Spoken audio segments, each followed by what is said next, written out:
Bonjour, on va commencer la dernière session de la journée qui est consacrée à la prise en charge des accidents vasculaires cérébraux. Il y aura bien sûr deux modérateurs. Je suis le docteur Olivier Onde, je suis directeur médical du SAMU du Gard et je serai accompagné pour cette mission par le spécialiste de la question quand même, qui est le docteur Stéphane Bouly, qui est neurologue au CHU de Nîmes. Donc, juste avant qu'on commence, j'aimerais juste faire un petit préambule, simplement dans la vie de médecin. Moi, je suis un vieux médecin maintenant, un vieux médecin urgentiste. Il y a des événements qu'il est important de vivre. Parmi ces événements, c'est l'apparition de nouvelles maladies. Moi, j'ai vu l'apparition du sida et j'ai vu l'apparition, comme vous, de la Covid. Et puis, j'ai vu l'apparition d'une véritable révolution qui est la prise en charge des accidents vasculaires cérébraux. J'ai été externe et interne dans le service de neurologie de Nîmes dans un temps où le scanner n'existait pas encore. Et la prise en charge de ces AVC jusqu'à il y a quoi, une dizaine d'années, c'était quand même de la prise en charge contemplative. Et c'était vraiment désespérant, hein. On mettait un patient dans un lit d'un service qui voulait bien les prendre, qui n'était pas toujours la neurologie. Puis on les observait, et puis soit ils s'aggravaient, soit ils restaient stables, soit ils récupéraient un peu, et après ils allaient en rééducation. Ça se limitait à ça. C'était une charge importante pour les familles et pour la société. Et là, on a assisté à vraiment une révolution. Je crois que c'est une des plus grandes révolutions en termes de médecine moderne, qui est de permettre à un patient victime d'un AVC, surtout s'il est jeune, de reprendre une vie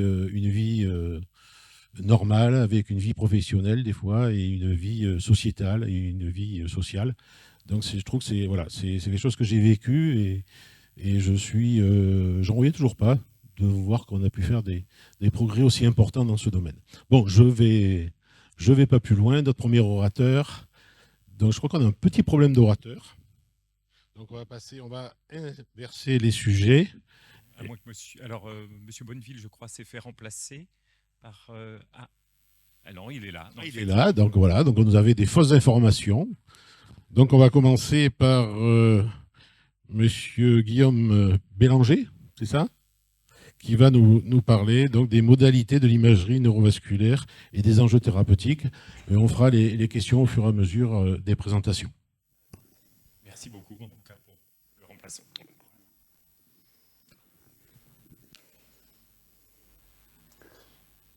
Bonjour à tous, vous m'entendez, je pense, ouais.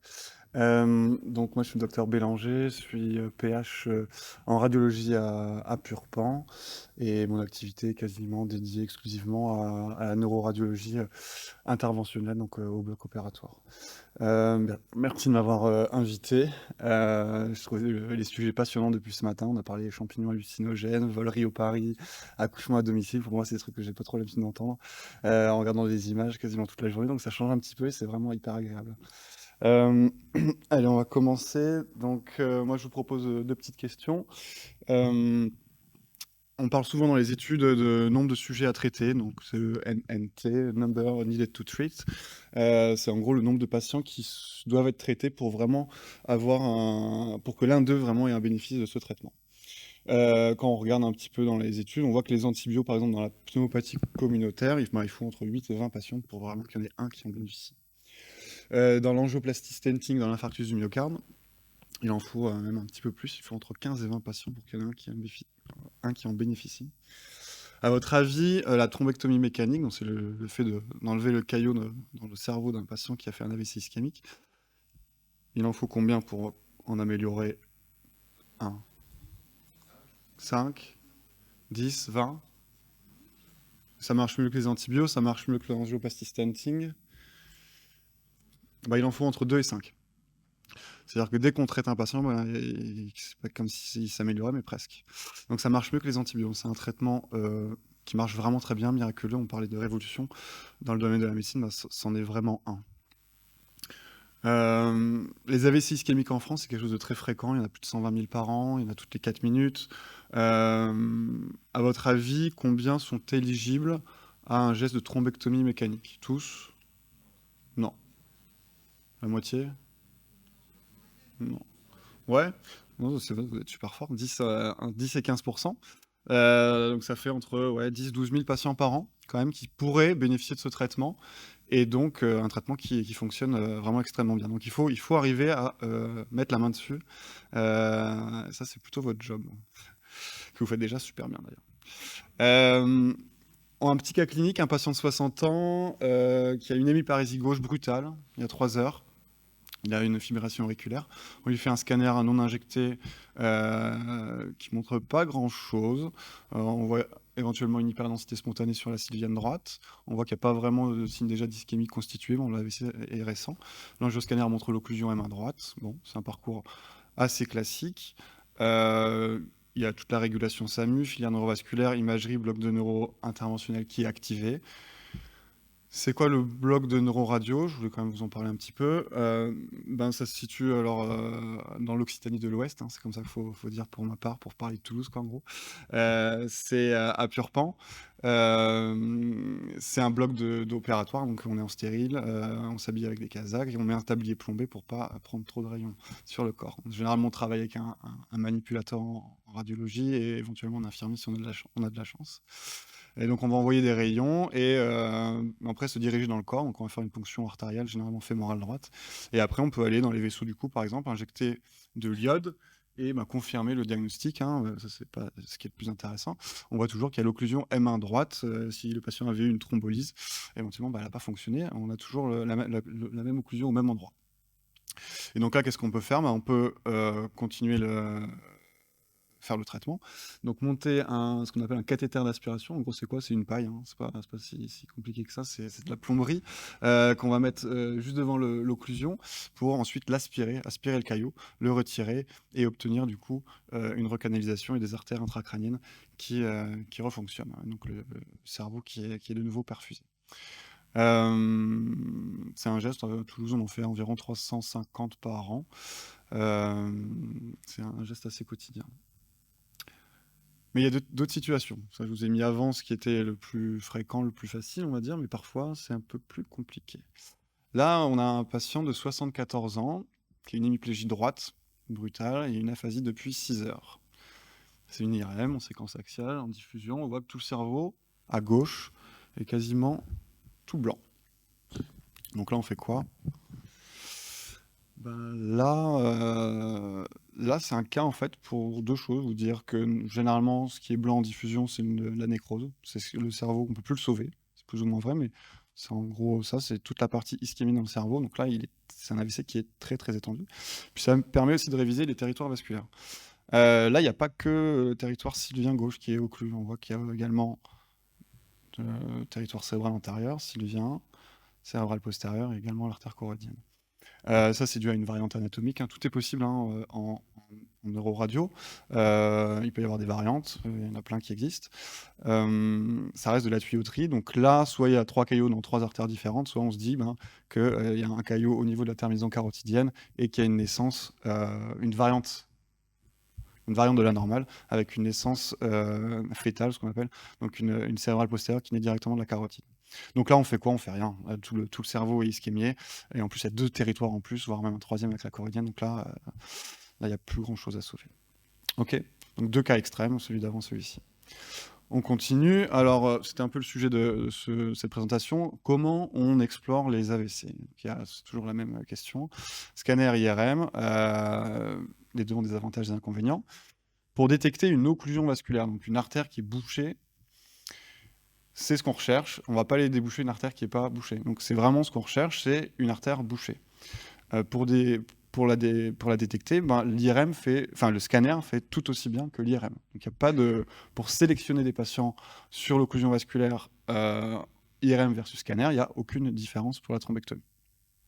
Évidemment, pour faire le diagnostic, on est nettement meilleur en IRM qu'en scanner. Donc je vous ai montré des coupes avant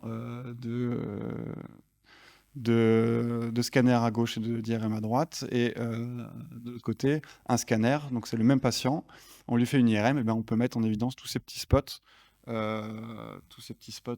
là ici alignés, qui signent une ischémie. Donc on est meilleur en IRM pour faire le diagnostic d'AVC, ça c'est sûr. Le scanner, on va le faire si le patient a un défibrillateur qui n'est pas IRM compatible, s'il a des corps étrangers, notamment métalliques, notamment intraorbitaires. C'est le patient qui fait de la sidérurgie, des choses comme ça. Et également, si le patient il est claustrophobe, il vous a dit, ben non, enfin, oui, il a dit, on vous le dit, qu'il a fait une IRM 3 mois avant et qu'il n'a pas pu tenir, il est sorti. Et enfin, on fera un scanner si l'IRM n'est pas disponible rapidement. Si le radiologue veut finir sa vacation privée et qu'il vous dit non, il faut que je fasse les IRM, normalement, c'est pas entendable déjà, mais de deux, ben, vous faites ce scanner et puis il va se faire voir. Et puis, voilà. C'est pas quelque chose qui doit être entendable de retarder le geste. Donc vous pouvez très bien faire un scanner si l'IRM n'est pas disponible rapidement. Éventuellement, pour tout ce qui est protocole épilepsie, c'est des protocoles qui durent 45 minutes en IRM. C'est vrai que c'est compliqué de sortir le patient pour faire passer une phase aiguë pour le rentrer après. Ça peut être aussi compliqué. Donc si l'IRM n'est pas disponible, scanner, ça sera très bien si on veut aller à la thrombectomie. Les patients qui ont des troubles de la conscience et qui vomissent, on est quand même dans un endroit confiné, l'IRM, donc c'est un endroit où vous aimez pas trop parce qu'on voit pas bien le patient, on sait pas trop ce qui peut se passer. Donc dès qu'il va avoir des troubles de la conscience, qu'il va vomir, là, vaut mieux faire un scanner, c'est plus rapide en plus. Il y a moins de risque d'inhalation également. Et éventuellement, alors ça c'est un dernier petit truc, ça m'est arrivé plusieurs fois au cours de ces dernières années, patients qui ont des douleurs thoraciques et une hypotension, normalement ils ont une hypertension, les patients qui font un AVC, là faut penser à la dissection aortique. Si on fait une IRM, on la verra pas cette dissection aortique. Le flap intimal, on le voit pas en IRM. Donc c'est un truc auquel il faut penser. Et après, là, je vous ai dit on part du principe que le patient avait un AVC, mais tous les déficits neurologiques ne viennent pas forcément n'ont pas forcément une origine ischémique. Donc, pour tout ce qui est autre chose que de l'ischémie qui donnerait un déficit neurologique, l'IRM est quand même nettement mieux. Okay. Et à quel moment il faut la faire, cet examen d'imagerie ? Je pense que tout le monde parle de phase aiguë. Alors ça, c'est un peu le sésame, le mot magique qui permet de faire tous les examens qu'on veut. C'est vrai. Donc les phases aiguës, normalement, les recommandations, c'est il faut le faire le plus vite possible. Et pour des patients qui sont éventuellement candidats à un traitement urgent. Donc les deux choses sont quand même assez importantes. Mais ça, c'est de la théorie, parce que le problème, c'est que pour prendre les patients à la thrombectomie, il faut faire l'imagerie. Et donc, c'est un peu le serpent qui se mord la queue. Il faut qu'on le fasse rapidement si c'est des patients candidats, mais pour qu'ils soient candidats, il faut faire l'imagerie. Bref, c'est un peu compliqué. Quoi qu'il en soit, le plus important, c'est amener le plus vite possible les patients à l'imagerie chez des patients chez qui on suspecte un AVC ischémique qui pourrait être éventuellement traité par thrombolyse, thrombectomie. Je pense que c'est la vraie définition de la phase aiguë, ce serait ça. Voilà. Un cas clinique, une femme de 71 ans qui fait une hémiparésie droite brutale il y a 1 heure. On a dit que l'IRM faisait mieux que le scanner pour diagnostiquer les AVC. Le problème, c'est que là, quand on regarde la diffusion, on voit rien. C'est une image de gauche. Au milieu, on a le flair, on voit un peu de leucopathie. Bon, bref, on s'en fiche. Et quand on regarde le TOF, donc les vaisseaux, on voit pas vraiment d'occlusion proximale. Tout a l'air de passer. Qu'est-ce qu'on fait ? Il y a une hémiparésie droite brutale il y a 1 heure, vous y croyez vraiment ? Bon, j'espère que vous entendez bien avec le radiologue et surtout qu'il n'est pas si mauvais que ça. Il peut faire une perfusion. Il se dit, ok, le déficit est très récent, ça fait 1 heure, c'était peut-être devant l'hôpital, je sais pas, ou intra-hospitalier éventuellement. Il fait une perfusion. Et là, sur la perfusion en haut à droite, on voit qu'il y a quand même une zone qui est vraiment ralentie, un territoire sylvien superficiel. Et là, le neurologue, il se dit, et le neuroradiologue, ils se disent quand même, il faut vraiment dépister, être sûr qu'il n'y ait pas une occlusion. Et en regardant bien les images natives, on voit qu'il y a une branche distale M2 qui est occluse. Et donc là, ça change tout. Parce que déficit neurobrutal récent, moins de 4 heures, occlusion intracrânienne, qu'est-ce qu'on peut faire ? Là, le patient, il a une thrombolyse IV et il a totalement récupéré. Il a même commencé à récupérer 10 minutes après la thrombolyse, et il n'y a même pas eu besoin d'envisager une thrombectomie.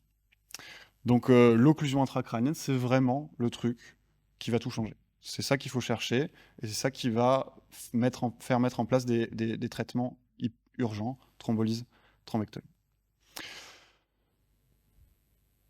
Un autre cas clinique, donc là on a parlé du comment faire le diagnostic, IRM scanner, comment voir l'occlusion, c'était l'occlusion qui était hyper importante. Troisième chose à laquelle il faut penser, c'est chez cet homme de 74 ans, il a un état de mal épileptique, bon, quelque chose de vasculaire sur un état de mal épileptique, c'est pas hyper fréquent. Il est intubé. Et en fait, dans ses antécédents, on sait qu'il a été opéré il y a 3 semaines du bassin. Le scanner SPC, c'est pas vraiment flagrant, il n'y a pas vraiment d'asymétrie. Là, peut-être une zone un peu dédifférenciée. Là, le noyau codé, peut-être qu'on voit un peu moins bien. Bon, la silienne elle est peut-être un peu hyper dense, mais finalement, de l'autre côté, c'est pareil. Waouh, c'est dur. Mais bon, on a dit ce qui était important, c'était l'occlusion, et quand on veut voir une occlusion, il faut injecter. Donc on injecte, et l'injection, qu'est-ce qu'elle nous a dit? On nous dit qu'il n'y a plus de vaisseaux qui circulent dans le cerveau. Ça, c'est une vue de profil, et donc il n'y a plus de sylvienne, plus de cérébrale antérieure. C'est confirmé ici, là, on voit plus de sylvienne des deux côtés. Et la cérébrale postérieure droite, elle est occluse également.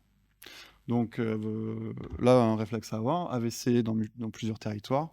Il faut penser au cœur, notamment. À votre avis, pourquoi ce patient a fait cet AVC? Ça, c'est la troisième chose que je voulais vous dire. On a fait le diagnostic, on cherche une occlusion qui va entraîner un traitement urgent, et ensuite, c'est l'étiologie. Pourquoi cet AVC? Donc, plusieurs territoires, donc cause cardiaque. On regarde les coupes basses de l'angioscanner. Qu'est-ce qu'on voit? Une embolie pulmonaire. Comment expliquer que l'embolie pulmonaire, que du caillot dans les artères pulmonaires parte dans le cerveau? Il n'y a pas de 36 000 solutions. C'est qu'il faut que ça passe du cœur droit au cœur gauche, et donc il faut qu'il y ait un foramen ovale. Ça, c'est un cas assez récent, c'était il y a une semaine. C'est tout nouveau. Donc voilà, diagnostic, traitement urgent, et après l'étiologie. Étiologie, c'est important, il y a des petits patterns qu'il faut que peut-être que vous ayez en tête, pas tous, mais quelques-uns. Patient qui a une leucopathie très importante, périventriculaire, une lacune dans le bras postérieur de la capsule interne. Là, c'est des petits vaisseaux qui se bouchent, hein. C'est des petits perforantes qui se bouchent. Pareil, des AVC dans plusieurs territoires, sylvien droit, sylvien gauche, éventuellement cérébral antérieur. Là, il faut évoquer quelque chose de cardio-embolique. On continue. Des AVC dans des territoires jonctionnels, donc entre le cérébral antérieur et la cérébrale moyenne. Là, il faut penser à quelque chose d'hémodynamique. Par exemple, les patients qui vont être en choc, qui vont avoir une hypotension vraiment prolongée, des choses comme ça. Si c'est jonctionnel, donc cérébral antérieur, cérébrale moyenne, on a des AVC entre ces deux territoires, mais que d'un côté. C'est pas quelque chose de systémique, de global, c'est pas un choc. Mais c'est hémodynamique toujours, mais hémodynamique que d'un côté, il faut chercher une sténose carotidienne au niveau du bulbe. C'est le plus fréquent à ce niveau-là. On continue les étiologies. Là, c'est la première cause d'AVC chez le sujet jeune, on va dire. Vous avez votre bulbe carotidien qui est normal, un aspect effilé de la carotide qui reprend un aspect normal en haut. Première étiologie chez le sujet jeune. Vous avez l'hématome de paroi au niveau de la carotide. C'est la dissection. On continue, beaucoup plus rare. C'est quelque chose d'assez nouveau. Une petite image d'addition dans le bulbe carotidien, c'est ce qu'on appelle un flap, un diaphragme. C'est une image on appelle ça un web carotidien. C'est en gros une petite languette qui va être thrombogène et envoyer des caillots éventuellement dans le cerveau. Quelque chose à reconnaître éventuellement. Et puis après, il y a des choses encore plus compliquées, plus rares. Des sténoses intracrâniennes multiples. Là, il y a toute une gamme diagnostique, c'est les neurologues qui s'en occupent très bien. Ils vont faire plein d'examens d'imagerie, des bilans sanguins et tout ça, de ponction lombaire, pour éventuellement trouver des diagnostics de choses très rares, comme des vascularites, ou éventuellement plus fréquents, comme de latéraux. Donc ça, c'était la troisième partie, l'étiologie. On continue, mais alors finalement, là, je suis censé vous faire une présentation sur les enjeux thérapeutiques. Quand est-ce qu'on fait une thrombectomie? Le truc le plus important, c'est qu'on ne va pas aller faire une thrombectomie chez quelqu'un qui est asymptomatique, qui va bien comme vous et moi. Donc il faut qu'il y ait un déficit neurologique. Il faut que le patient il ait un déficit neurologique. Ça, c'est indispensable. Et aussi, il faut qu'il ait une occlusion intracrânienne. On peut avoir un déficit neurologique et pas d'occlusion intracrânienne, et l'inverse est vrai. Donc, on n'ira pas faire une thrombectomie sans déficit neurologique, occlusion intracrânienne, dans 99% des cas.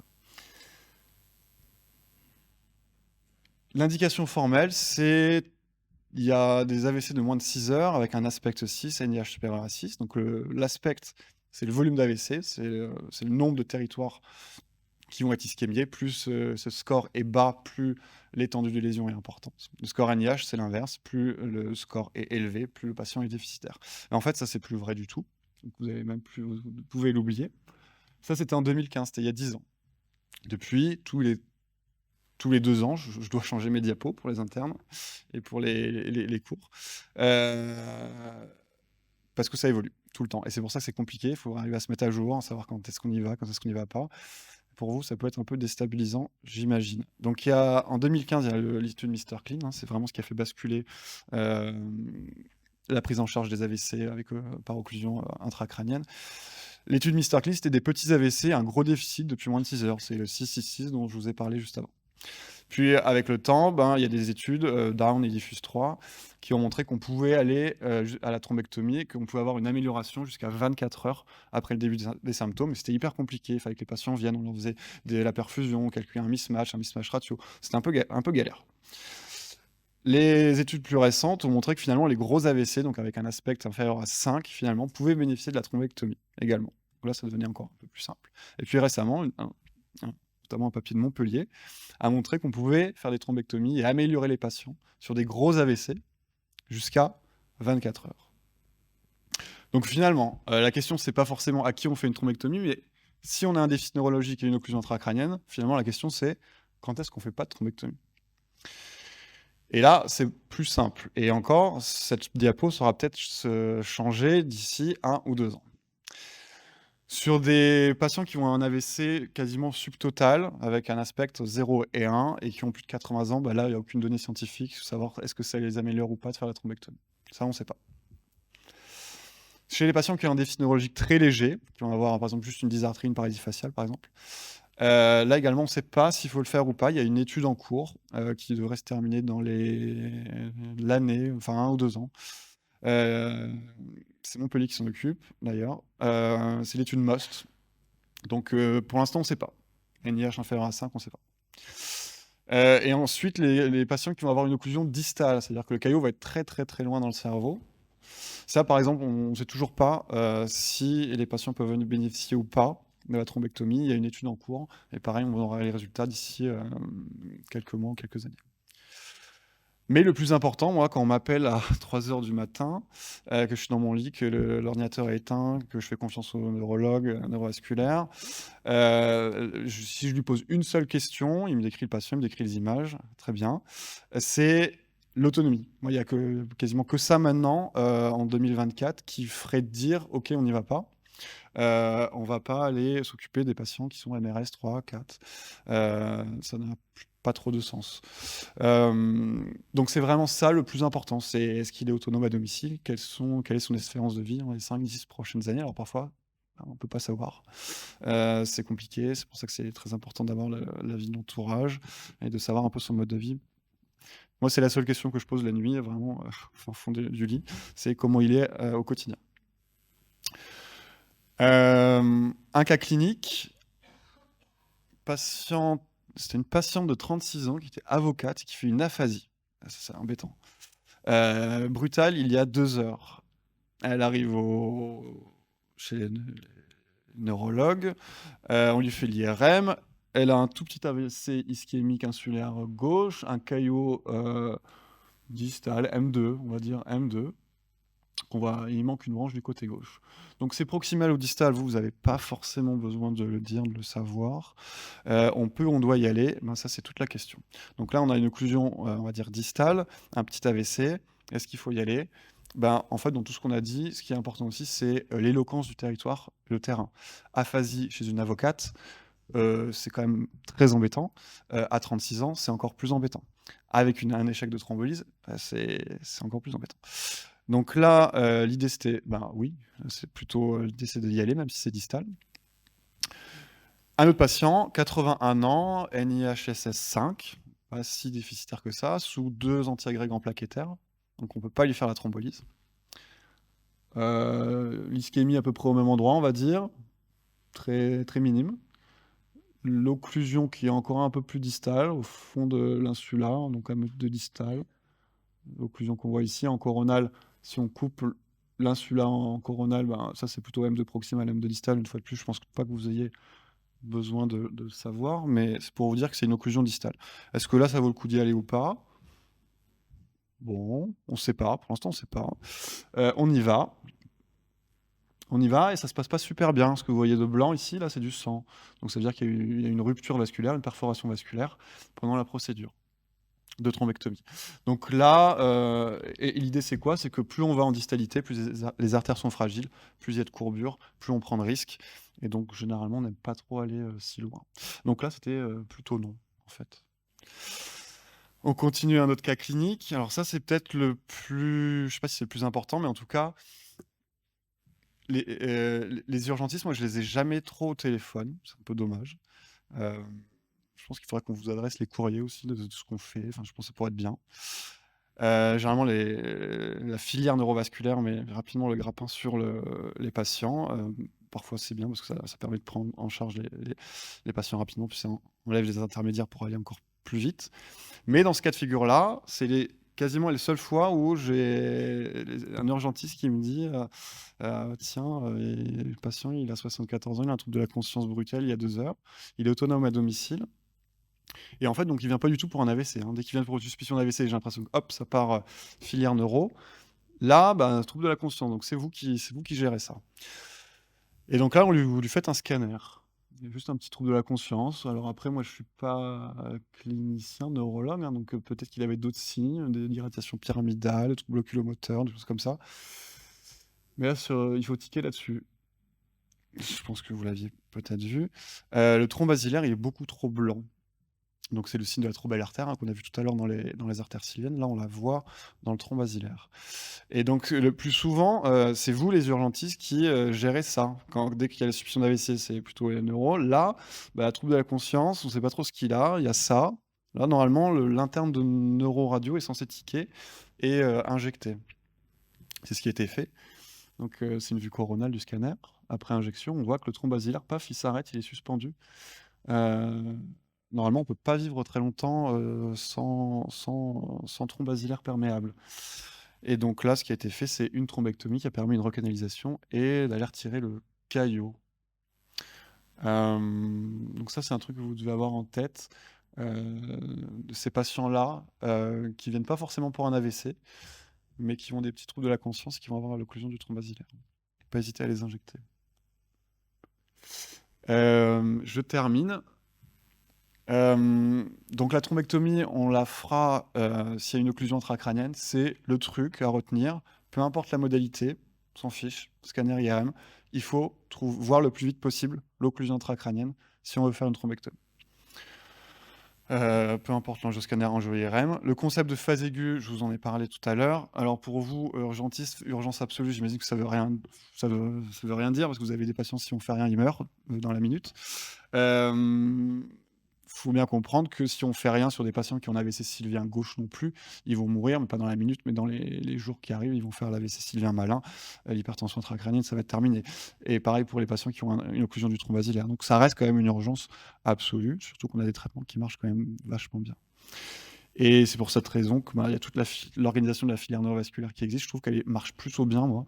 J'ai fait je suis allé voir dans quelques autres endroits pendant ma formation. Je trouve honnêtement, en Occitanie, j'ai l'impression que ça fonctionne bien. Alors, je ne sais pas comment ça se passe à Montpellier, mais je crois que ça se passe très bien aussi. Et nous, vraiment, c'est rare que les patients mettent plus de 2 heures à arriver, même en venant de Rodez. Maintenant, on n'a plus Tarbes, pour moi, ça fonctionne très bien. Il y a toujours plein de trucs à améliorer. Mais en tout cas, bravo à vous, parce que je trouve que c'est un truc qui marche plutôt bien quand même pour l'instant.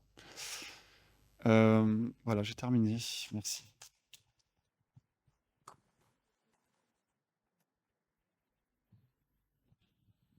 Merci pour cette présentation. Donc, on va passer à la présentation suivante et on groupera les questions avant la table ronde. Donc, le professeur Richard Macresse qui va nous parler donc, de cet aspect de la prise en charge de l'AVC. Bonjour, merci merci au comité d'organisation pour l'invitation. C'est un vrai plaisir d'être ici avec vous aujourd'hui. Donc, je suis Richard Macresse, je suis professeur en médecine d'urgence et je dirige le SAMU, les urgences au CHU de Caen. Et donc, je vais vous parler de Mothership versus Drip and Ship dans le cadre de la prise en charge des AVC. Donc, je vais faire quelques petits rappels pratiques, généraux, un petit peu de physiopathologie et un petit peu de traitement, et puis pour arriver progressivement sur les concepts de Mothership, Trip-and-Ship. Donc, l'AVC, vous savez, c'est un problème de santé publique mondial majeur. 18 millions de cas d'AVC par an dans le monde, ce qui fait à peu près un AVC toutes les 2 secondes et un mort par AVC toutes les 5 secondes dans le monde.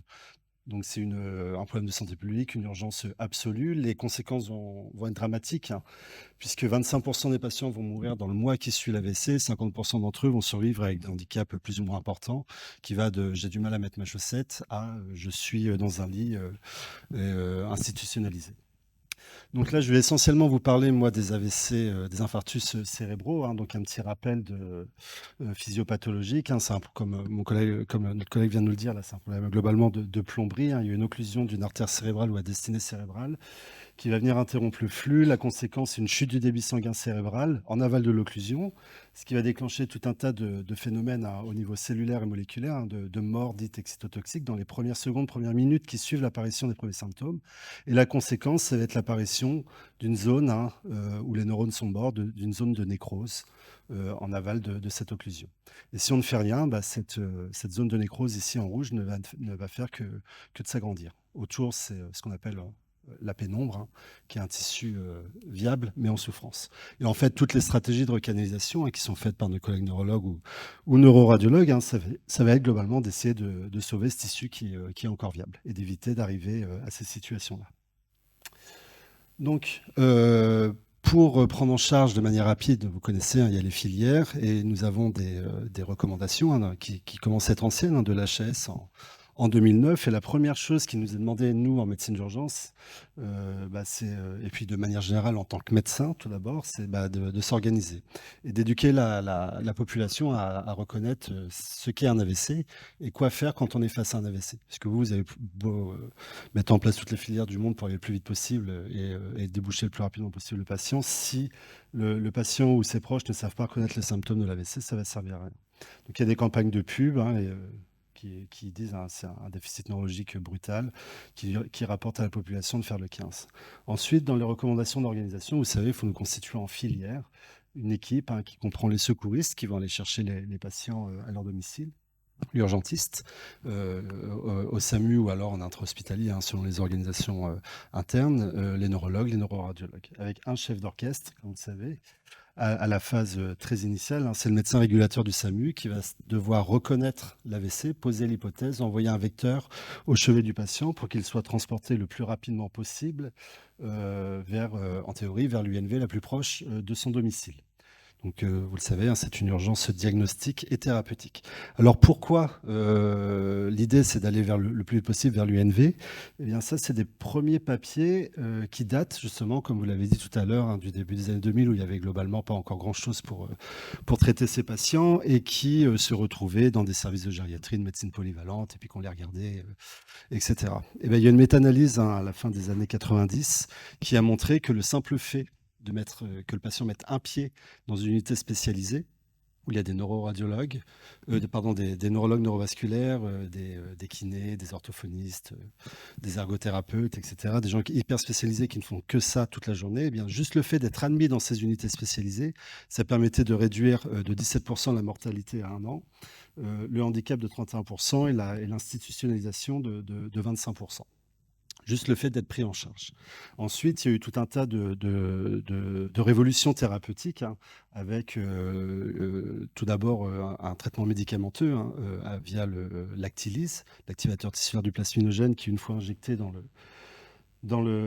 intraveineux, va être capable de liser les caillots, notamment les caillots riches en fibrine. Les études ont montré, notamment celle-ci en 2008, qu'on pouvait le faire jusqu'à 4,5 heures après l'apparition des premiers symptômes et que proposer ce médicament, en gros, ce desktop, ce déboucheur aux patients, ça permettait de réduire significativement le handicap par rapport à un groupe contrôle. Donc, dans toutes les études là, que je vais vous présenter, si vous les lisez, le critère de jugement principal dans les études de neurovasculaire, c'est le score de ranking à 3 mois, qui est un score de handicap et de qualité de vie. En gros, de 0 à 2, globalement, on n'est pas trop mal. Et puis, ça va jusqu'à 6. Et 6, le patient est décédé. Plus le score est élevé, plus le handicap est important. Le problème de cette thrombolyse, c'est qu'il y a peu de patients qui peuvent en bénéficier. même si on a étendu la fenêtre thérapeutique, mais également parce qu'il y a certaines contre-indications de moins en moins, mais il en existe encore, qui fait que ouais, en gros 10% des patients peuvent en bénéficier. Et cette thrombolyse, en plus, elle marche pas super bien. Elle va fonctionner globalement pas trop mal sur les occlusions de l'artère cérébrale moyenne. Il y a à peu près 30% de recanalisation. Et encore, c'est un chiffre qui est très optimiste. Et si on est face à une occlusion d'une carotide ou d'un thrombus basilaire, on descend sous les 5% de recanalisation. Donc, il fallait absolument faire quelque chose. Et puis là, c'est ce que notre collègue neuroradiologue a montré tout à l'heure. Il y a une révolution dans la prise en charge de ces patients en 2015 avec l'avènement de la thrombectomie mécanique.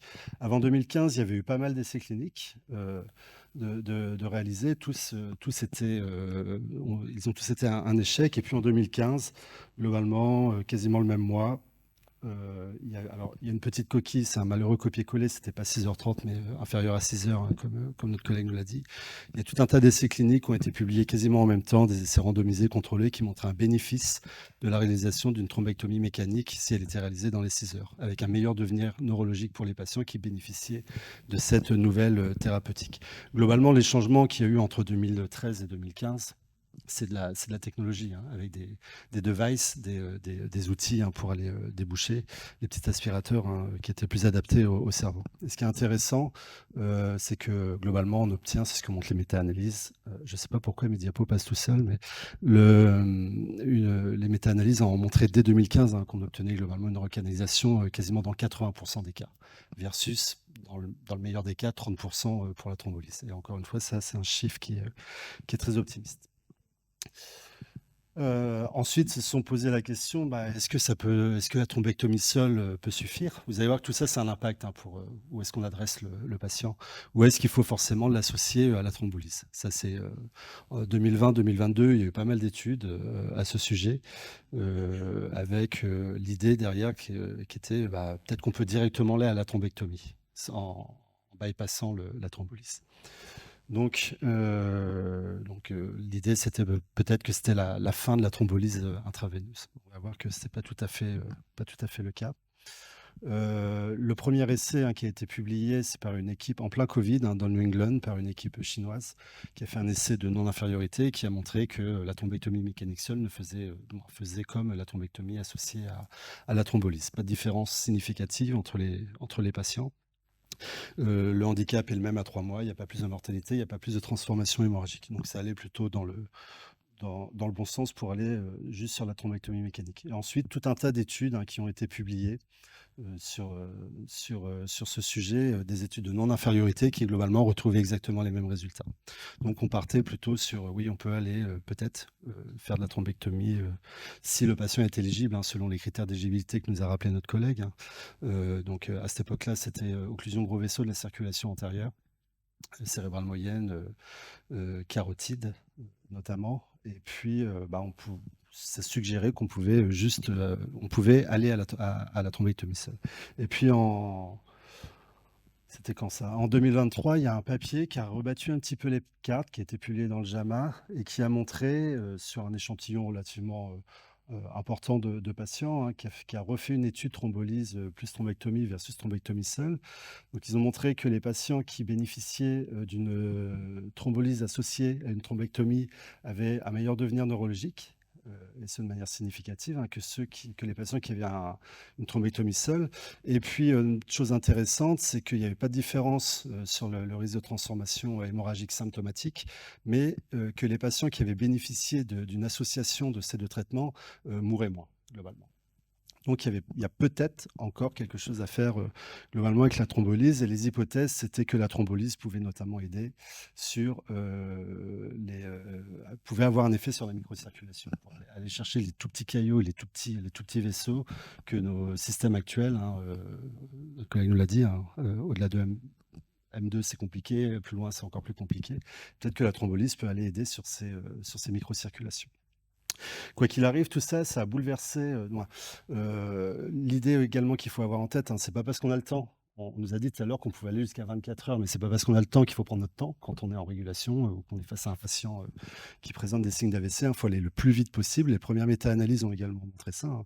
Plus vous tardez à avoir la thrombectomie, et plus votre score neurologique et votre score de handicap, votre qualité de vie va être diminuée. Et donc, ça a vraiment bouleversé nos habitudes de travail, nous, médecins urgentistes, dans les SAMU régulateurs, puisque quand tous ces papiers sont sortis, on s'est dit, bah, mince, est-ce qu'il faut l'emmener suivre la recommandation actuelle, hein, qui est d'emmener le patient le plus proche de chez lui, puis si nécessaire un transport secondaire, ou est-ce qu'on l'envoie directement au vaisseau mère où il y a une salle d'artério, des neuroradiologues, etc. Donc, deux paradigmes sont nés, hein, le drip and ship, donc le patient appelle, ou le proche, ou qui vous voulez. On conduit le patient vers son UNV de proximité la plus proche de son domicile, voire vers des centres de tel-AVC. Je ne sais pas si vous en avez ici en Occitanie, nous on en a pas mal en Normandie, hein. C'est les urgentistes qui font la thrombolyse dans des box des urgences particuliers, en lien permanent avec le neurologue et le neuroradiologue, hein, et puis qui induisent la thrombolyse directement chez eux. Et puis, si le patient est éligible à un geste de revascularisation mécanique, eh bien, il y a un transfert secondaire. Dans la reco, en tout cas dans la circulaire, c'était médicalisé. Et donc, transfert vers le NRI. Et l'apparition de la thrombectomie a fait naître le concept de mothership. Le patient, on le prend chez lui, on l'emmène directement au vaisseau mère. Donc, la question est toujours débattue. Les réponses sont toujours pas claires. Vous allez voir qu'il y a eu pas mal d'essais, hein, des grands essais randomisés, hein, contrôlés, mais la réponse reste débattue. Alors, il y a des arguments en faveur du drip and ship, hein. C'est on a un meilleur tri des patients, on emmène moins de stroke mimiques, comme l'a montré notre collègue. Il y a tout un tas d'étiologies, vous le savez, qui peut mimer un AVC. En drip and ship, on a un accès plus rapide à la thrombolyse intraveineuse s'il y a une indication de la réaliser. On prend plus rapidement en charge les axos, et puis on trie mieux les patients que les patients que l'on met en mothership, puisqu'on fait le diagnostic et ensuite on le conduit. Et pour le mothership, eh bien, c'est le délai, hein, d'accès au geste de revascularisation mécanique, hein, qui est diminué. Et on a vu que plus on allait vite pour faire ce geste, meilleur était le devenir neurologique du patient. Peut-être un moindre coût in fine, si on fait des études médico-économiques, un moindre coût sociétal en fait sur la prise en charge de ce patient. Plus il est pris vite, plus il débouche vite, moins il aura de handicap et donc moins il aura de consommation de soins. Et puis il y a un risque également dans le mothership de transférer des strokes mimiques. Donc on va aller emboliser des plateaux techniques importants qui sont déjà surchargés avec des patients qui au final n'ont pas besoin de ce geste. Et quand on les conduit, parfois c'est difficile de réussir à les renvoyer à l'envoyeur dans l'hôpital de proximité. Et puis on peut également transférer, vous allez voir dans les études, des patients qui saignent en fait, hein, dans leur tête. Et donc faire peut-être perdre un petit peu de temps sur le contrôle de la pression artérielle, des choses comme ça en cas d'AVC hémorragique. Donc le challenge, hein, quand on est en régulation, c'est pas facile, c'est de réussir à les repérer. Quel patient avec des signes d'AVC je vais envoyer plutôt en mothership versus drip and ship. Donc pour ça, il y a des scores, vous les connaissez, hein, vous en utilisez également ici en Occitanie. Il y a des scores qui ont été mis en place, globalement tous tirés du NIHSS, qui est un score d'évaluation, hein, de l'AVC et de sa gravité, qui est compliqué, qui prend du temps, il faut être entraîné. Donc il y a des scores un petit peu raccourcis qui ont été proposés. Et chaque score a montré des bonnes spécificités ou des bonnes sensibilités et vice-versa. Il n'y a pas de score parfait. Donc il y a des études qui se sont intéressées à ça pour nous aider à choisir le bon score pour bien réguler les patients, et notamment une étude là, qui a été publiée dans Lancet Neurology en 2021 qui ont proposé une étude une étude observationnelle prospective où ils comparaient 8 scores, le NIHSS et tous les scores dérivés. Et bien, ce que montre l'étude, c'est qu'il y a 2 scores, hein, pour repérer au mieux ces patients qui sortent un petit peu du lot. Sans surprise, et ça, il y a déjà des études qui l'avaient montré, faites par des neurologues, mais également par des urgentistes, c'est le NIHSS qui est le meilleur. Encore une fois, c'est compliqué de faire le NIHSS quand on a le patient avec nous, hein. C'est 12 minutes pour un urgentiste versus 8 minutes. Ça, c'est des études qui le montrent pour un neurologue neurovasculaire qui fait ça toute la journée, tous les jours. Donc, c'est compliqué. Alors, au SAMU, au téléphone, c'est impossible. Et les scores donc il y a le NIHSS et le score de RACE. Vous avez dû en entendre parler. Donc c'est un score qui est tiré du NIHSS, qui a été développé par nos collègues de Barcelone. C'est en 5 items, avec un max de points à 9. Et ce score, s'il est supérieur à 4, montre que dans 80% des cas, on a une occlusion d'un gros vaisseau qui pourrait être éligible à un geste de thrombectomie mécanique. Et donc, c'est ce score qui est globalement utilisé dans les grandes études randomisées contrôlées qui s'intéressent au Mothership versus Drip and Ship. Alors, où en sommes-nous sur ces histoires de Mothership? Alors, dans les études observationnelles, il y en a un paquet, ça sort tous les jours. Vous tapez Mothership Stroke ou Mothership versus Drip and Ship sur PubMed, on s'en sort pas. Et il y a un paquet d'études, et notamment cette méta-analyse qui montre que globalement, sur les études observationnelles, c'est le Mothership qui l'emporte. De pas grand-chose, mais il y a un petit effet bénéfique à faire du Mothership sur ce type d'études. Et il y en a vraiment beaucoup. Il y en a tous les jours qui sont publiés sur PubMed. Mais dans la vraie vie, ce que ça donne? Quand je dis dans la vraie vie, c'est un essai randomisé, contrôlé, interventionnel, dans les règles de l'art, etc. Il n'y a pas beaucoup d'essais dans la littérature qui sont publiés ou qui sont en cours. Il y a ces 2 essais-là qui maintenant sont publiés, mais il y a Triage Stroke, fait par des collègues danois qui ont fait ce type d'essai. On va voir tout à l'heure les résultats. Et puis il y a l'étude Racegate, c'est la première étude qui avait été lancée par nos collègues espagnols de Barcelone qui ont développé ce fameux score de race qui a été publié dans le JAMA en 2022, je crois. On va voir les résultats. Il y a une étude française également que je n'ai pas mis là. C'est l'étude Presto, c'est un projet de recherche médico-économique que je coordonne, qui s'intéresse également à ces stratégies en essai randomisé contrôlé, mais sur le versant médico-économique. Alors, les résultats. Donc, Racegate en premier, publié dans le JAMA en 2022, c'est un petit peu, vous allez le voir, la douche froide. On va voir pourquoi. Ce qu'ils ont fait, Drip and Ship, Mothership. Si le patient était tiré au sort dans le bras Drip and Ship, c'est ce qu'on a vu tout à l'heure. Il était conduit globalement sur son centre de proximité, puis transféré à Barcelone pour la thrombectomie. Puis Mothership, il était pris directement à Barcelone pour la thrombectomie. Ils ont inclus 1400 patients. C'était donc un essai clinique randomisé en cluster, en catalogue pour les AVC avec occlusion de l'artère proximale suspectée dès l'appel à leur équivalent de SAMU. Donc il fallait un score de RACE supérieur à 4. Il fallait que la zone géographique où se trouvait le patient n'était pas couverte par un centre de thrombectomie, sinon ça allait induire un biais important, et que les signes de l'AVC que le délai d'AVC pour arriver du domicile du patient à la thrombectomie à Barcelone, il fallait un délai inférieur à 7 heures. Et puis avec des patients globalement qui n'avaient pas de handicap majeur. Donc, ce qu'ils ont montré dans un premier temps, c'est que les patients qui étaient tirés au sort dans le groupe Drip and Ship, ils arrivaient plus rapidement dans le centre d'accueil versus Mothership. Donc ça déçoit, on s'y attendait, puisqu'il y a moins de route à faire, donc on arrive plus vite. Ce qu'ils ont également montré, c'est qu'il y avait plus de thrombolyse dans le groupe Drip and Ship versus Mothership. Donc c'est la fenêtre thérapeutique qui est en jeu. Donc c'est pas une surprise non plus. Il y avait 65% des patients qui ont été transférés vers un centre de thrombectomie derrière, dans le cadre de leur prise en charge normale. Et ils ont montré qu'il y avait plus de thrombectomie mécanique de réaliser dans le groupe Mothership. Donc c'est pas un secret. Ce qui est intéressant, puis on le verra sur ma dernière diapo, sur des nouvelles recos là, qui sont en train d'être publiées, c'est le nombre de complications en fait, et de dégradation des patients. Donc vous voyez, c'est des chiffres extrêmement bas. Gardez bien ça en tête pour la dernière diapo du topo.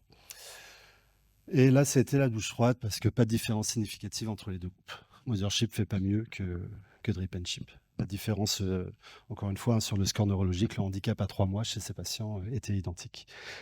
Donc, globalement, s'attendait pas, c'était pas l'hypothèse initiale, on s'attendait pas à ça, on pensait vraiment que le Mothership allait remporter le combat.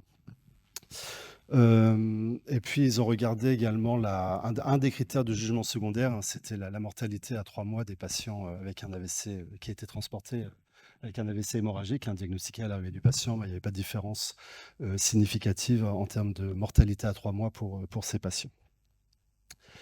Une chose ils ont fait pas mal là ils ont une mine d'or pour publier des papiers, cette équipe. Ils ont fait pas mal d'analyses secondaires et notamment là ils ont isolé un groupe de patients qui correspondent à des patients dont les symptômes, le délai entre l'apparition des symptômes et le moment du geste était supérieur à 120 minutes. Et ce qu'ils ont montré dans ces analyses secondaires, c'est que pour les patients qui présentaient un délai supérieur à 120 minutes entre le moment où les symptômes se sont déclarés et le moment où le geste a été réalisé, eh bien, il y avait un meilleur devenir neurologique chez les patients qui ont été conduits en Mothership versus Drip and Chip. Et les patients qui arrivaient plus rapidement valaient mieux aller en Drip and Chip qu'en Mothership. Tout ça, ça peut s'expliquer, hein, parce que plus vous attendez pour faire la thrombolyse, plus l'injection est retardée par rapport à l'apparition des premiers symptômes, plus la lyse va être difficile pour le produit.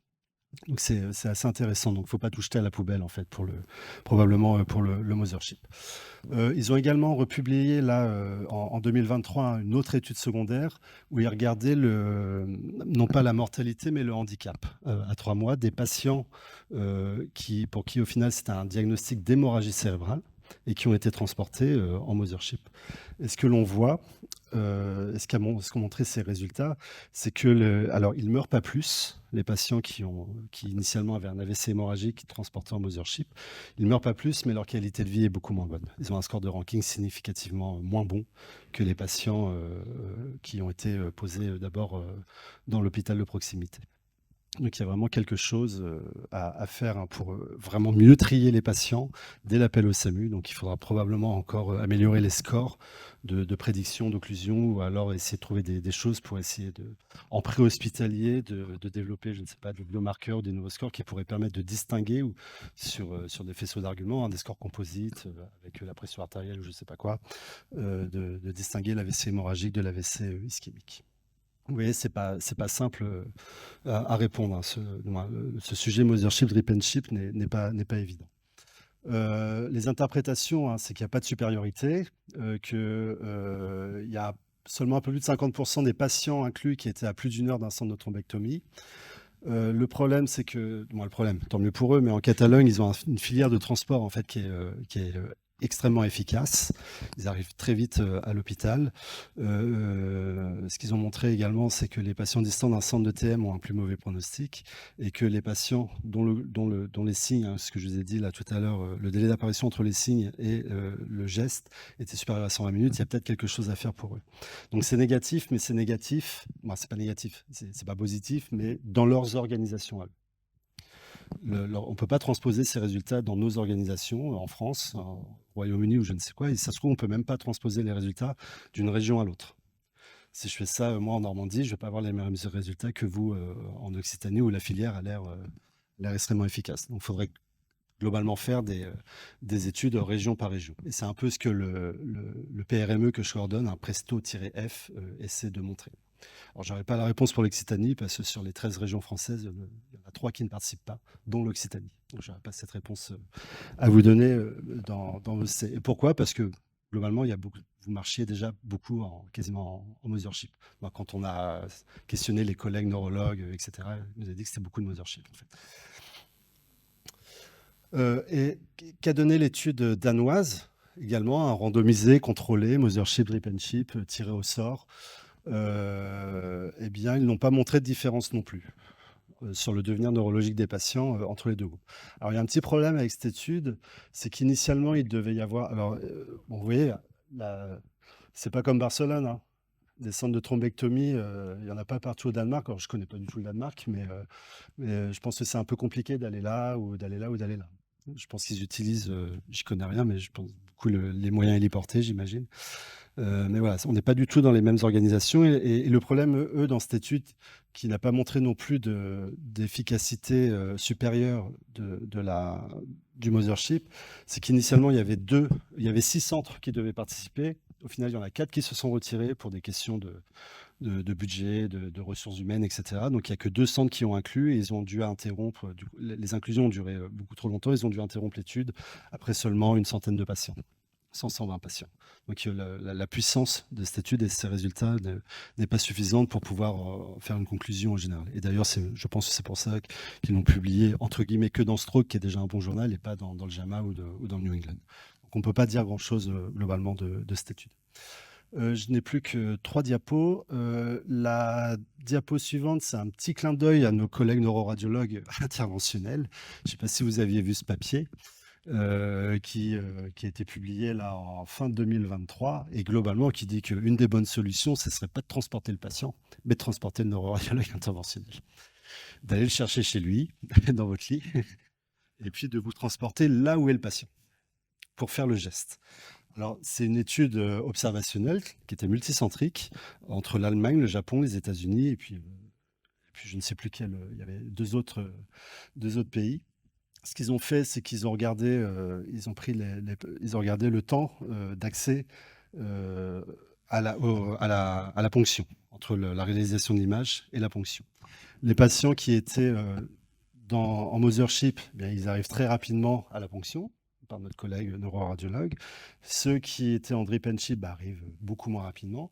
Et puis, ils ont pris également des neuroradiologues qu'ils ont mis dans l'avion, l'hélicoptère, la voiture, dans le Uber ou je ne sais pas quoi.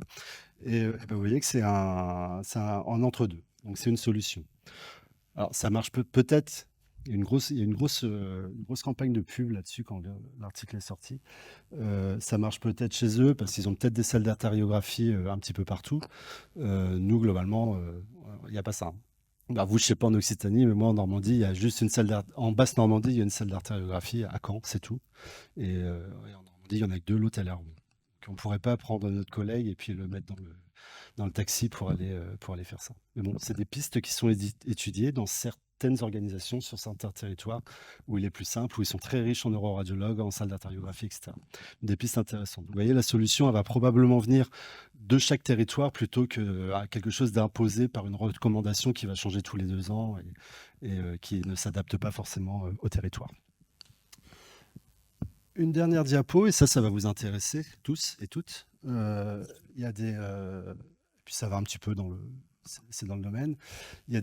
On était toujours embêtés par les demandes de transfert secondaire. Alors, en Occitanie, je ne sais pas comment vous marchez, mais nous, si jamais le patient est posé dans son hôpital de proximité en Normandie, s'il y a une indication à un geste de recanalisation mécanique, il y a un appel au SAMU et tous les transports sont médicalisés. Tous. Des patients qui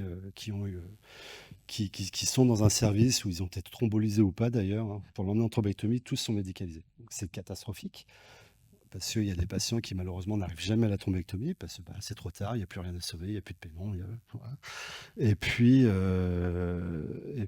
pourquoi ? Parce qu'on n'est pas dispo, parce qu'on est en sous-effectif, etc. Et donc, il fallait absolument des recommandations. Et donc, on a fait un travail à la SFNMU en collaboration avec la SFNV, travail que j'ai coordonné avec Sandrine Deltour, qui est PU de neurovasculaire en Ile-de-France. Et puis, il y a un groupe de travail composé de neurologues et d'urgentistes. Alors, on nous a demandé de faire des recommandations. C'était un peu difficile parce que globalement, à part les travaux issus de chez vous, il n'y a rien dans la littérature, notamment sur est-ce que c'est risqué, est-ce qu'on prend un risque pour le patient de le faire transporter non médicalisé vers un centre de thrombectomie, ou alors s'il était thrombolysé dans un centre de TLAVC, de l'emmener vers une UNV avec les craintes. C'était la circulaire qui dit, la circulaire de je sais plus 2015, je sais plus exactement, qui dit qu'il y a un risque, il y a un risque d'œdème angioneurotique, un risque de transformation hémorragique, un risque de détresse respiratoire après thrombolyse ou pour ces patients victimes d'un AVC. Mais ça ne reposait sur rien. Il y a eu quelques études, dont celle faite ici dans le coin, et qui montrent qu'il n'y a pas, globalement, les événements indésirables graves sont extrêmement rares. C'est moins de 1%.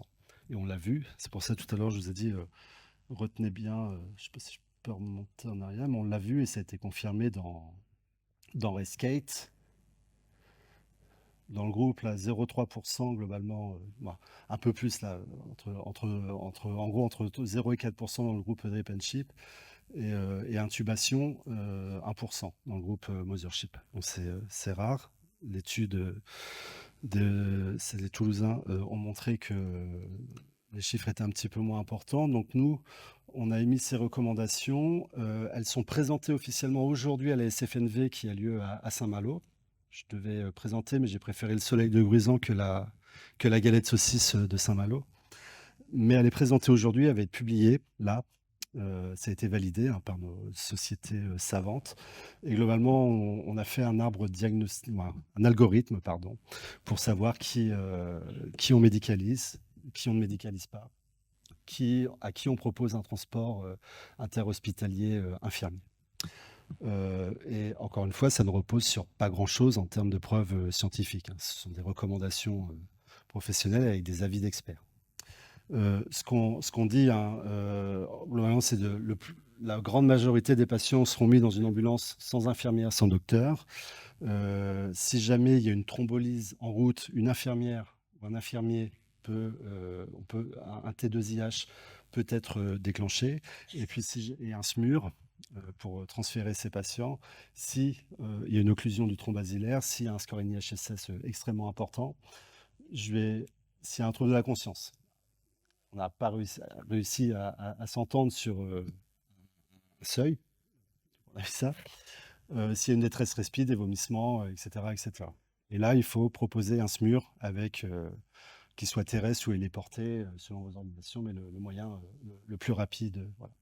Donc elles vont sortir, ça va avoir un impact sur notre pratique, ça va avoir un impact pour nous en médecine urgence, pour nos collègues radiologues, neurologues, etc. Voilà, j'en ai terminé. Merci. Donc, on va prendre quelques minutes pour répondre aux questions. Si le premier orateur veut bien revenir vers nous. Voilà. Et donc, est-ce qu'on a des questions dans la salle? Monsieur Couel.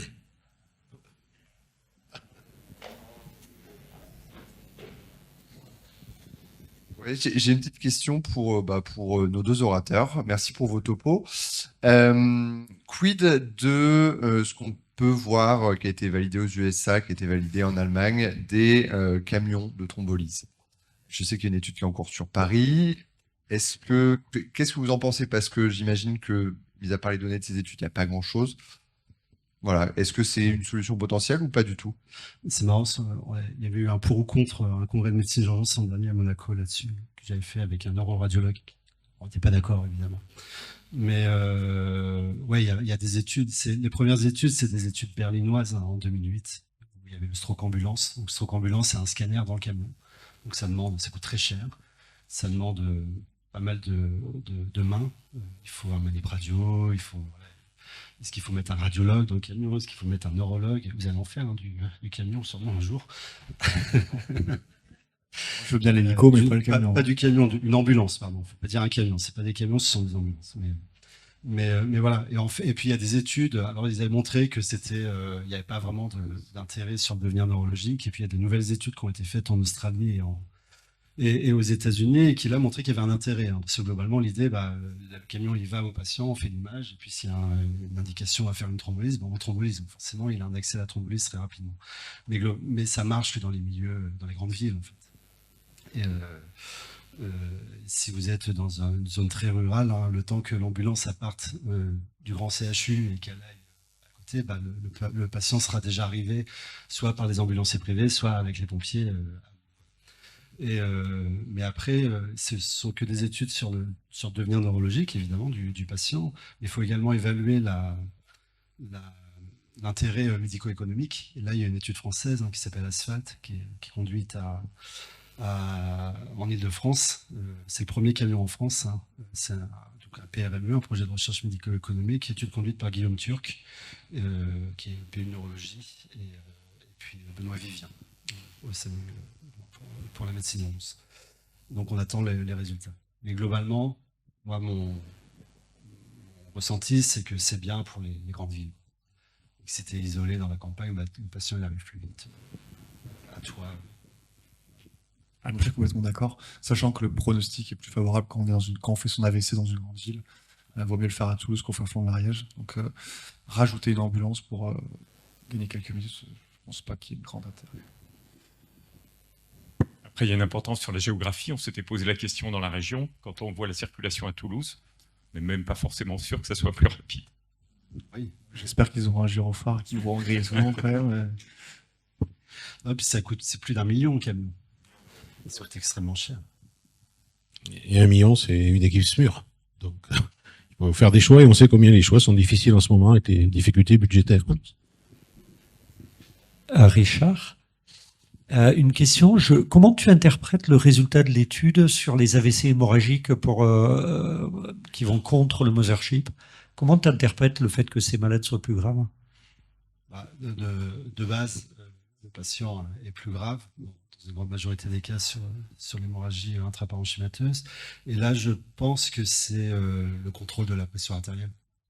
Et d'ailleurs, il y a une étude qui a été publiée là récemment, qui s'est intéressée justement au contrôle de la pression artérielle dès le préhospitalier chez les patients. En fait, ils ont pris les patients, les patients ont été envoyés sur un centre de proximité, et puis derrière, il y avait un transfert vers un centre de recours. Et le groupe, c'était contrôle de la pression versus pas de contrôle. Et le groupe chez qui on a contrôlé la pression artérielle avait une mortalité diminuée et un devenir neurologique meilleur. Donc c'est essentiellement sur les hypothèses là actuelles, c'est essentiellement sur ces changements, sur le contrôle de la pression artérielle. Une autre question?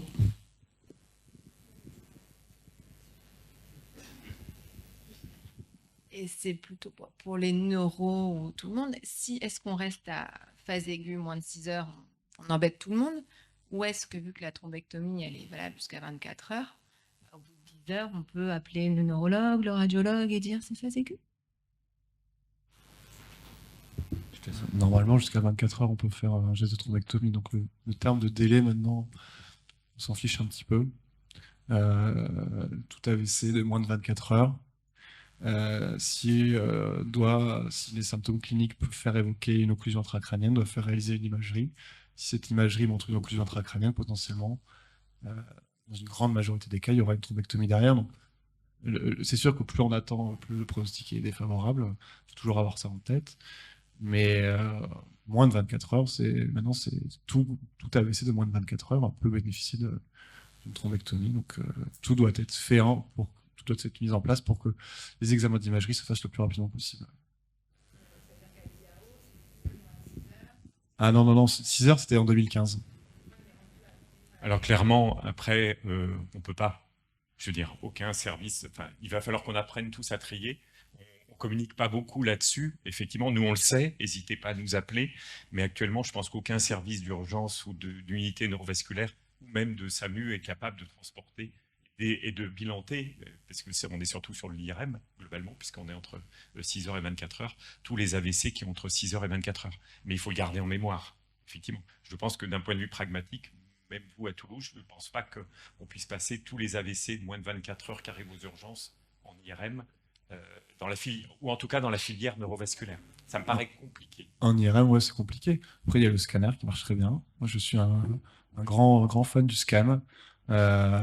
C'est dans 90% des centres dans le monde, les patients sont sélectionnés sur du scanner. Pourquoi en France on ferait c'est de la médecine de riche, parce que l'IRM ça a ses avantages aussi, mais il faut bien avoir en tête que 95% des centres dans le monde, les patients qui ont eu une thrombectomie, ils ont eu un scanner avant. Ça, c'est un truc qu'il faut avoir. Toutes les études dont on a parlé, Mr. Clean, machin truc, c'était des patients sélectionnés sur du scanner. C'est pas la modalité qui doit faire freiner la prise en charge.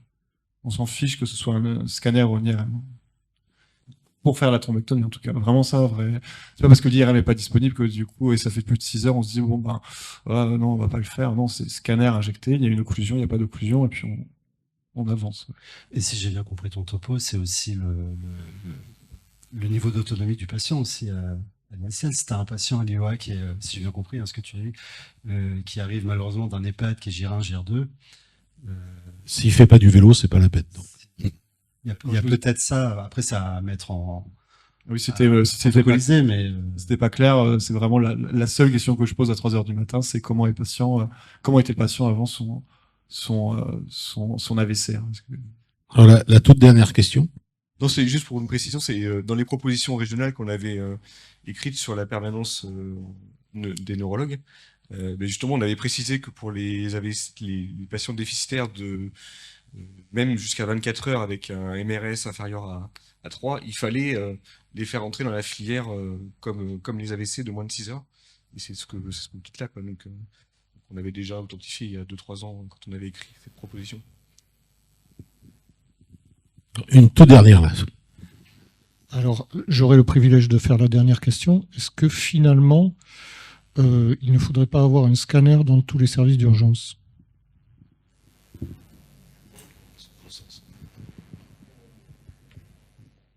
C'est pas déjà le cas. Ouais, je me pense. Scanner ou IRM? La question, c'est scanner.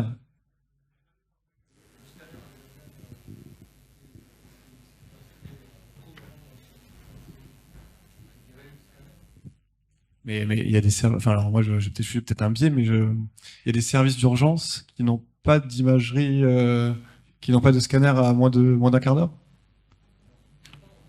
Oui. Ah oui, bon. C'est-à-dire entre deux box. Mais il y a une question qui s'est posée par contre, c'était à un moment, je vous en ai entendu parler, c'est de faire de l'échographie pour dépister des occlusions intracrâniennes aux urgences. Alors ça a des avantages et des inconvénients, bref. L'hématome, c'est compliqué de il y a des études là-dessus, je sais que c'est un truc c'est en projet, mais de pouvoir, au lit du patient, par les urgentistes, de faire l'échographie pour dépister l'occlusion intracrânienne. Moi, c'est des trucs que j'ai entendu, que j'ai vu de loin. Je sais pas si ça fonctionne ou pas. Je pense qu'il y a plein de biais, plein de limites. Un scanner, qu'il soit aux urgences, soit à 10 minutes des urgences en brancard, pour moi, ça change pas grand-chose non plus. Enfin, Et après, dans un monde idéal, c'est ce qui est fait à Barcelone, par exemple, le patient, il va directement sur la table d'imagerie. Et puis, s'il y a une indication à faire de la thrombolyse, il est direct. Le bolus et l'infusion, si c'est de l'actilyse et débuter sur la table d'imagerie. Je sais qu'il y a nos collègues du Grand Est, avec Benjamin Gory, qui ont fait un essai comme ça, je ne sais plus comment ça s'appelait, en jeu direct, un truc qui posait directement le patient sur la table d'imagerie. Dans un monde idéal, il faudrait faire ça. Après, ça demande beaucoup de ressources. Dans un monde idéal. Ouais, c'est-à-dire qu'il faut prévenir les amis d'équipe d'anesthésie, l'infirmier manip, les neuroradiologues, pour éventuellement que le mec ait je sais pas. En fait, il faut des créneaux prioritaires et que les radiologues prennent les patients qu'on amène. Il y a beaucoup de travail et ça dépend évidemment des organisations locales. Ouais. Donc on va arrêter les questions là, on va passer à la troisième partie avec monsieur Ricolas Rose qui est venu nous rejoindre, qui est directeur adjoint du premier recours à l'ARS Occitanie. Et puis on se rejoindra tous ici après votre présentation. Merci. Alors, je n'ai pas la prétention d'être aussi intéressant que Guillaume et Richard juste avant. Je ne suis pas médecin, alors j'ai déjà une première tare et en plus je suis de l'ARS, donc j'ai plein de conflits d'intérêts du coup dans cette présentation, mais je ne l'ai pas présenté. Merci à Nicolas, à Hervé, à Xavier de m'avoir permis de vous présenter ce qui est fait sur la filière AVC en Occitanie, parce que comme sur les réseaux qui ont été présentés ce matin, sur la partie AVC aussi, il y a des choses intéressantes qui sont faites. Elles sont faites par 3 animateurs, Dr Barbieux-Guillot, qui est neurologue au CHU de Toulouse, le Dr Bouli, qui est là avec nous, qui est neurologue à Nîmes, et le Dr Sablot, qui est neurologue à Perpignan. Ces 3 neurologues travaillent beaucoup pour l'agence. Ils ont un mi-temps dédié à l'agence pour travailler avec toute la région, tous les neuros, tous les urgentistes, tous ceux qui sont intégrés sur la filière, pour essayer de faire avancer toute notre prise en charge sur le time to brain. On s'appuie aussi évidemment beaucoup sur Nicolas, qui fait le lien avec l'ORU, mais aussi avec sa double casquette, même Oxytrauma, parce qu'il y a des choses intéressantes qui sont faites dans Oxytrauma qui peuvent nous amener à créer un registre sur les AVC également. Donc la réflexion avec Nicolas est hyper intéressante. Et tout ça, c'est animé par Céline Richard dans mon équipe, qui ne pouvait pas être là aujourd'hui. Donc malheureusement, c'est moi qui vous fais cette présentation. Je vais aller très vite, je ne ferai pas aussi long que mon directeur ce matin, vous en faites pas. Et je vais reprendre quelques chiffres qui ont été présentés juste avant, mais en Occitanie, c'est 40 AVC chaque jour, donc vous en avez tous les jours, soit au SAMU, soit dans vos services, et évidemment dans la filière neuro. 6 ont moins de 60 ans, 5 décèdent et 1 sur 2 sera handicapé à vie. C'est la première cause de handicap acquise chez l'adulte en France aujourd'hui. C'est la 3e cause de mortalité, 40 000 morts par an en France. C'est la première cause de mortalité chez les femmes. Donc c'est un vrai enjeu de santé publique, l'AVC. C'est pour ça que beaucoup de régions, l'ensemble de la France s'y est intéressé. Et qu'en Occitanie, on continue à essayer de bosser dessus parce qu'il n'y en aura jamais assez de faits. 80% sont ischémiques, 20% sont hémorragiques et il y a environ 80 AVC chez les enfants. J'en parlerai un tout petit peu à la fin parce qu'on ne l'a pas évoqué aujourd'hui, mais il y a des choses qui se structurent petit à petit en région. En Occitanie, on a la chance d'avoir 13 SAMU qui s'appuient sur 17 unités neurovasculaires et 5 services d'urgence. Dans les 17, c'est vrai qu'il y en a une qui est un peu en panne sur Tarbes en ce moment. Donc on a 5 services d'urgence qui font du télé-AVC. Richard, tu posais la question tout à l'heure, on en a 5 en Occitanie. Et on a un réseau sur la partie post-AVC qui s'appuie sur les SMR et sur les professionnels de santé libéraux. Nos atouts, on en a quelques-uns. C'est ce maillage-là, puisque 17 UNV, 5 services d'urgence qui font 5 services de NRI et 4 services d'urgence qui font de la thrombolie, c'est quand même une chance.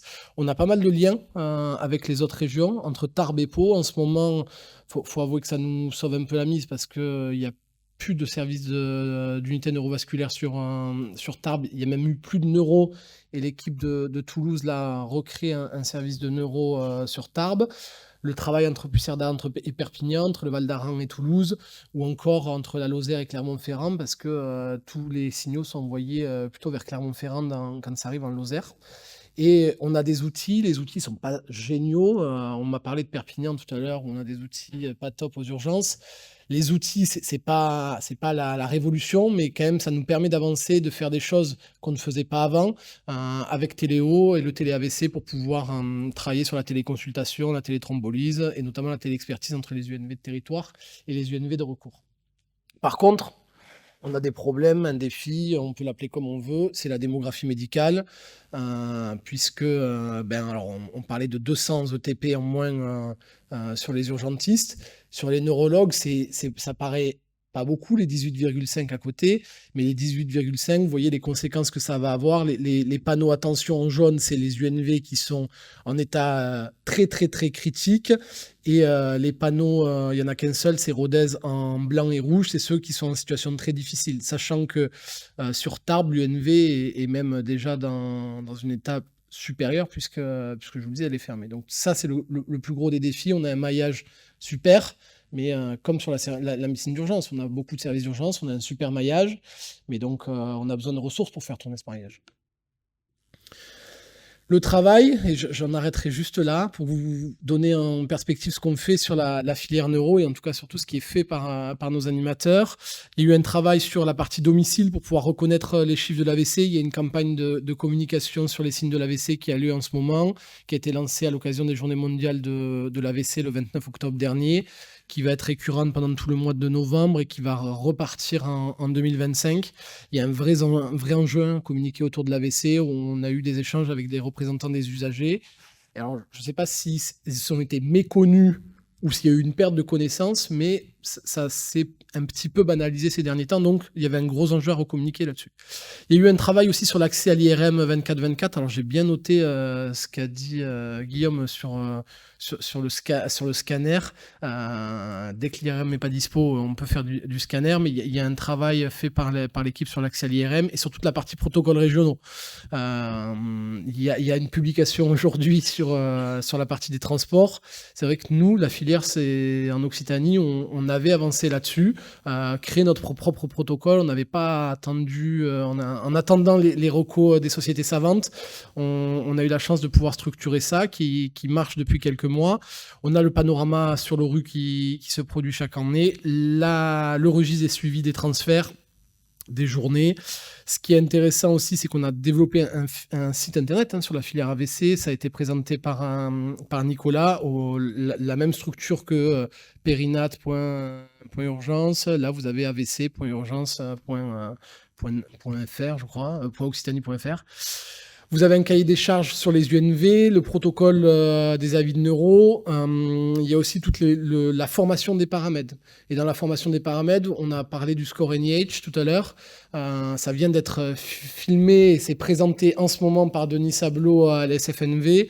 On a développé des capsules vidéo pour former les paramètres, les médecins au score NIH pour rappeler ce que c'est, comment le faire, comment l'utiliser. Ces capsules, elles vont être mises à disposition évidemment de tous les professionnels d'Occitanie. Ça va être d'abord testé en Occitanie pour bien finaliser les petites capsules et après ça sera mis à disposition évidemment de tous les établissements français qui le souhaitent. Mais ça fait partie des travaux de la filière qu'on crée au quotidien, qu'ils font chaque semaine avec vous. On a une formation aussi bien évidemment sur les cadres et des journées de référents.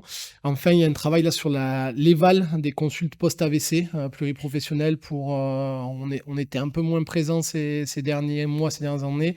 Là, il y a des gros enjeux pour pouvoir travailler la phase aiguë, c'est hyper important. Et maintenant, il faut qu'on puisse aller jusqu'au bout dans la filière. Qu'est-ce qu'on peut faire, qu'est-ce qu'on peut améliorer, qu'est-ce qu'on doit faire, qu'est-ce qui est super bien fait aussi et qu'il faut aider, qu'il faut accompagner. Et dans ce suivi à domicile aussi, je fais un petit peu de promo, mais il y a un site internet Tout Savoir AVC avec un MOOC aussi qui pour apprendre en tant qu'accompagnant ou comme patient comment je vis avec cet AVC, comment je m'en sors après. Donc tout ça, c'est développé dans le cadre de la filière. Et la nouveauté dans la filière cette année, c'est qu'on développe cette année 2025 et cette fin d'année 2024, c'est qu'on va développer le travail sur l'AVC de l'enfant parce que y en a et il y a des spécificités à prendre. Donc, pareil, ils vont s'intégrer dans la campagne. Il y a tout un travail sur les protocoles régionaux à utiliser. Quels outils on va pouvoir prendre au niveau du 15. Donc, les neuropédiatres sont partis plutôt sur l'outil de type FAST à utiliser en région. Et donc, tout retravailler tous les protocoles d'orientation et de prise en charge. Donc, tout ça, ça va être intégré et travaillé par les neuropédiatres au niveau régional. Et on intégrera tout ça dans Téléo et ainsi de suite. Ça, c'est le programme de 2024. Et en dernière diapo, c'est vous l'aurez, le petit lien vers le spot vidéo, la campagne qui est en cours sur les signes de déformation de la bouche, trouble de la parole, faiblesse d'un côté. Et là, rappeler l'intérêt d'appeler le 15 rapidement puisque chaque minute compte. Et ça a tourné pas mal de temps cet été avant qu'elle sorte. Elle est sortie, il y a eu plein de versions différentes. C'est celle-là qui a été validée. Et donc, elle va être relayée dans tous vos établissements de santé, au niveau des services d'urgence, en ville, en pharmacie. Voilà ce que je pouvais vous dire. Donc, n'hésitez pas à solliciter les neuros de la filière, ils sont là aussi.